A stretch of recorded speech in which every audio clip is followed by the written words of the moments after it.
In the 1950s and 60s, gay Americans faced discrimination in every aspect of life.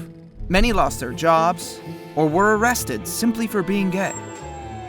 A tight-knit network of activists fought back, demanding equal rights and dignity. Frank Kameny was one of these brave Americans.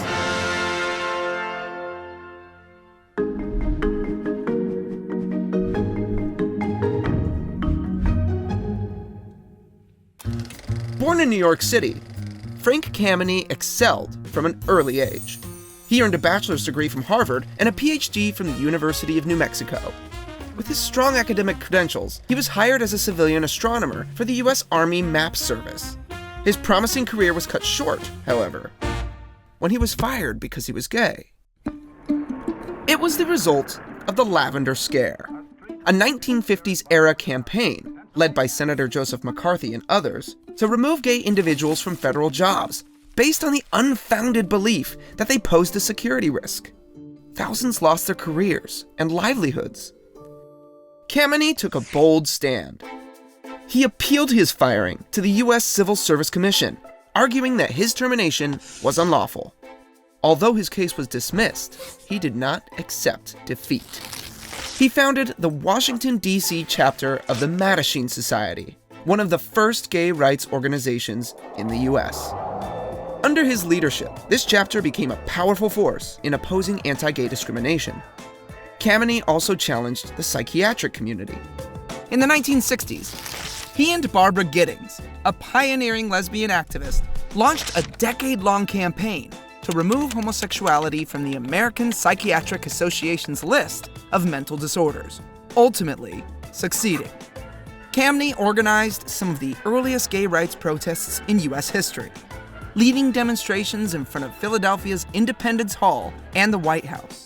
We are seeking our human dignity, our equality, and our acceptance as the homosexuals that we are and have a right to be. These protests set the stage for future movements like the 1969 Stonewall Uprising. Throughout his activism, Kameny meticulously documented the ups and downs of life as an openly gay man. The notebooks contained detailed notes on gay-friendly establishments that had been raided by police or were under close watch. One entry read, "Little police surveillance as long as one's not overtly open." Another offered tips for members of the queer community. Dancing, men Fridays only, women on Saturdays only. Backroom, if evening, enter by fire escape. Others were simple ratings of establishments. Very good. Kameny's notebooks, two of which are in the Archives Center of the Smithsonian's National Museum of American History, were a personal guide to navigating a dangerous country. A quiet yet powerful reminder, you are not alone. While these materials were never publicly distributed, they are considered precursors to similar guides that listed gay-friendly businesses, services, and travel destinations. In 1975, the U.S. Civil Service Commission reversed its ban on employing gay and lesbian workers in government service, largely due to Kameny's tireless advocacy. In 2009, the U.S. government formally apologized to Kameny for firing him in 1957 for being gay. Kameny's response? So in a sense, it took 50 years, but I won my case. Frank Kameny died in 2011 at the age of 86 and is remembered as one of the founding fathers of the gay rights movement.